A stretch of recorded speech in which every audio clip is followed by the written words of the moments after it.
Hey guys, good morning. আজকে চলে গেছিলাম আলুর জমি দেখতে। সো আমিও কখনো দেখিনি, তো আমার সঙ্গে সঙ্গে চলো তোমাদেরও দেখিয়ে দিই। তো মা আর আমি আর আমার উঠবি আমরা চলে গেছিলাম আলুর জমিতে।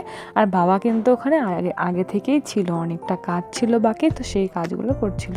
আর এই ব্লগটা কিন্তু অনেক দিন আগেকার। সো আমরা গান শুনতে শুনতে পৌঁছে গেছি আলুর জমিতে। এগুলো ছোট ছোট হয়েছে, এগুলো বড় বড় হয়েছে। সো ছোট আলুগুলোর বয়স হচ্ছে 23 দিন, আর যেগুলো বড় হয়ে গেছে ওগুলোর বয়স হচ্ছে 29 দিন। মা এগুলোই বলছিল। আর ওই দেখো বাবা দূরে দেখতে পাওয়া যাচ্ছে বাবাকে, রেড কালারের একটা গেঞ্জি পরে আছে। মানে আমি কখনো আমাদের যে আলু লাগিয়েছে, আমাদের কোন কোন জমিগুলো নেওয়া হয়েছে সেগুলোও আমি জানি না। তো আজকে ফার্স্ট টাইম গেছিলাম দেখতে, সো তোমাদের সঙ্গেও শেয়ার করছি। তোমরাও দেখো আমাদের আলুর জমিটা। আর এই সিজনে যেহেতু আলু হয়, সো আমাদের যবে থেকে জমি নেওয়া হয়েছে আমরা আলুটাই করি, আর বাকি সব আবাদ আমাদের এমনি মানে শখের বসে করা হয়। অ্যাকচুয়ালি সত্যি কথা বলতে মা বাবার অতটা ধারণা নেই চাষবাস সম্বন্ধে, যেহেতু আমরা কখনো চাষবাস করিনি।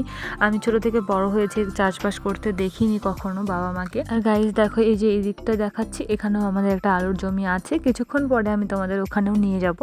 সো কোন কোন জায়গায় আমাদের জমি নেওয়া আছে সেটা দেখতেই গিয়েছিলাম অ্যাকচুয়ালি, আর আলুগুলো দেখতে গিয়েছিলাম যে কীরকম হয়েছে।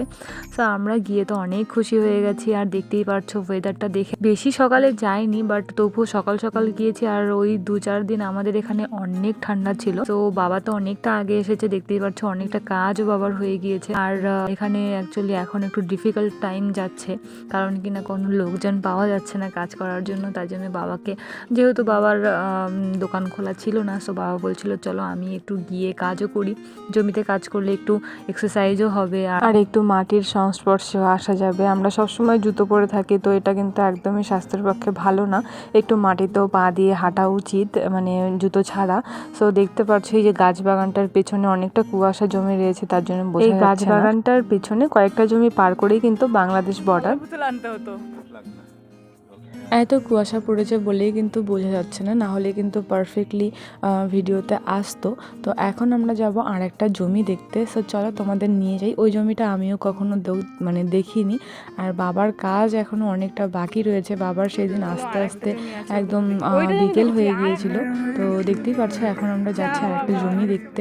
একজন চা বাগানও লাগিয়েছে। গাছ বাগানের পাশে যেহেতু চাষ আবাদটা খুব কমই হয়, ছায়া পড়ে বলে, তার জন্য যাদের জমি তারা আবার চা বাগান লাগিয়েছে। সো চলো তোমাদের দেখাই এই জমিটা, আমিও কখনো দেখিনি। তো তোমাদের ব্লগটা কেমন লেগেছে জানাবে। আর আমরা সবাই একসঙ্গে ঘুরতে এসেছি। তোমরা এরকম জমিতে ঘুরতে যাও কিনা জানিও।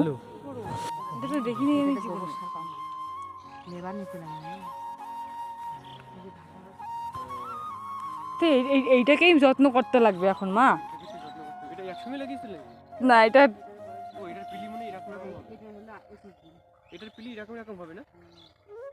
যতটুকু আলু আমরা খাওয়াইছি ছাগলকে, এটা 2-3টে কেল হয়ে যেত এখানে।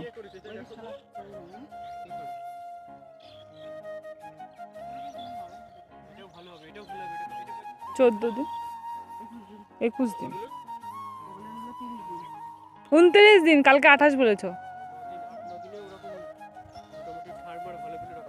এই যে জমিটা দেখতে পাচ্ছ, এই জমিটার পাশে আর একটা জমি রয়েছে, সেটাতেও আলু লাগানো রয়েছে, সেটাতে আর যায়নি। সো ব্লগটা কেমন লেগেছে জানাতে ভুলবে না। আর পুরো ভিডিওটাতে ভয়েস ওভার দিতে হয়েছে, কারণ কিনা পুরো ভিডিওটাতে গান চলছিল, তো তার জন্য ভয়েস ওভার দিতে হয়েছে। চ্যানেলে নতুন হলে সাবস্ক্রাইব করতে ভুলবে না, ভিডিওটা ভালো লাগলে লাইক করতে ভুলবে না। Tata, bye bye.